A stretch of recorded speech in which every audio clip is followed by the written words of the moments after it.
William Adair, gilder, conservator, and frame historian, will share his knowledge and expertise about the frames in the Kreeger collection. Bill founded the Gold Leaf Studios in 1982. The studios concentrate on conservation of gilded artifacts, fabrication of carved wood, and architectural gilding.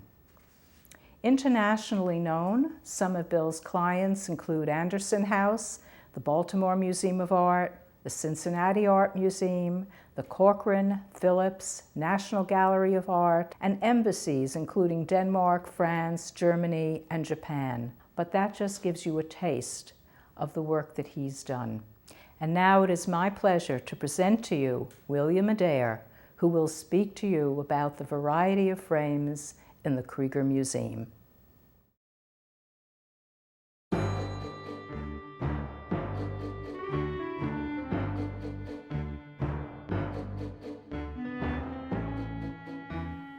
The function of a frame is to protect the work of art, and also aesthetically it has to be an adroit mediator between the illusion of the canvas and the environment in which it's sitting.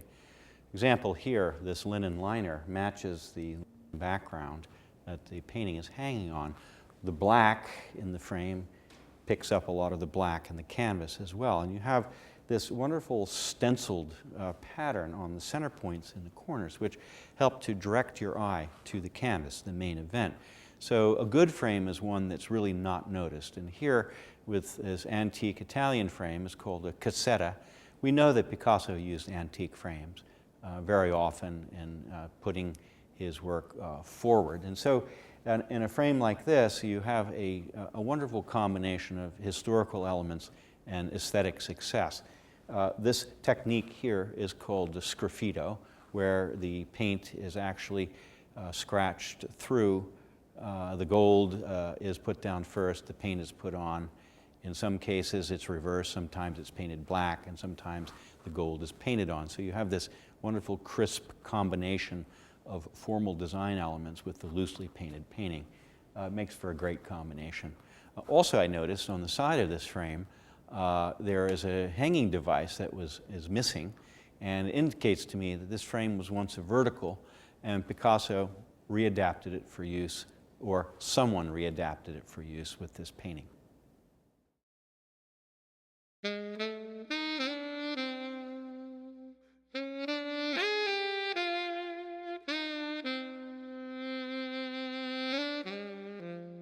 This frame, which is a modern frame for the Braque, most likely put on in the 60s, is an interesting technique on it.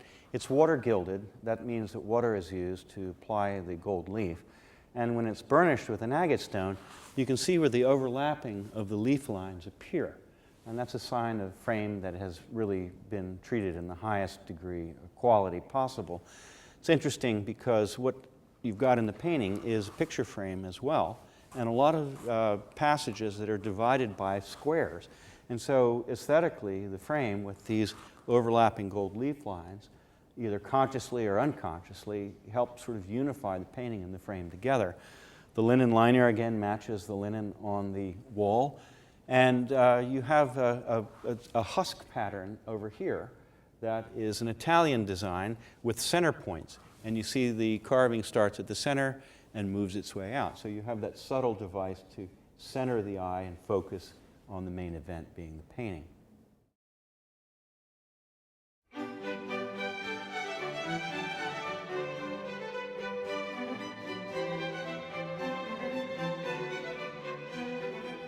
This Renoir has a Louis XV frame on it, which is different than some of the other ones that we've seen.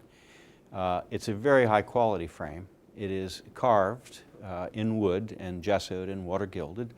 And what makes it a Louis XV frame is the fact that you have no real straight lines on the outer edge of this. You have this sweeping line here, and you have a sweeping line here. And this is the hallmark of the Louis XV style. Again, the linen liner. We have this wonderful scrubbed finish, the décapé finish, where basically all you see is where the gold, the original gold was, is in the recesses, where it was protected from age and dirt and soiling. This frame has some wonderful detail. If you look here, the lamb's tongue is beautifully carved, not only in the wood, but the carving in the gesso is recut, so it's like engraving in 3 dimensions. And when they fit it to this painting, it was scrubbed down even more to remove the gold and make it less insistent with the painting. So what you really want to see first is the painting, and then the frame subtleties interacting with it, like it does in this case. The subtle pinks and the greens and the grays and the same tonalities are affected within the frame.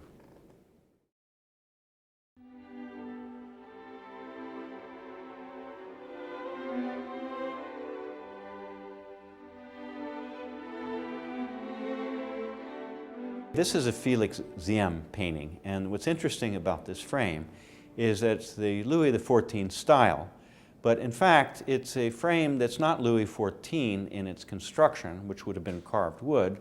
This in fact is made from material called composition, or compo. All right, so this crack right here tells me that this frame is made from compo, not carved wood, and they crack when they run actually perpendicular to the design like that. Compo is a mixture of whiting and glue and resins, balsam of fir, and it's heated like bread dough and pressed into a mold, and then it's sliced out and applied to the surface of the frame. So this compo frame is pretty much contemporary with the painting.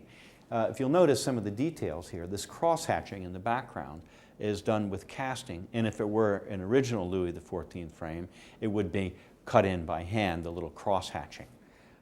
This composition is possibly applied with a hide glue, and it is imitating much of the crosshatch punchwork that we saw in the earlier frames too. So it's good to compare the original and this. What's nice about this piece is that it is so expansive. It sweeps out, and it gives you that sense of perspective also that the painting has. The contrast between the water gilding, the high burnish, and the gray sort of dust that's settled here also works very well with the highlights of the painting, the lights and the darks. And Edward Weston once said that a good photograph should have 5 distinct colors or 5 distinct values from very dark to very light. And so a frame and the painting also should echo that same sentiment. So you have very dark here and very light here and very dark in the frame and very light in the frame. So they all worked aesthetically together. The liner on this frame has been regilded, and you can see the lap lines from the overgilding as well. But the gilding on the frame is all original and is a wonderful complement to the painting.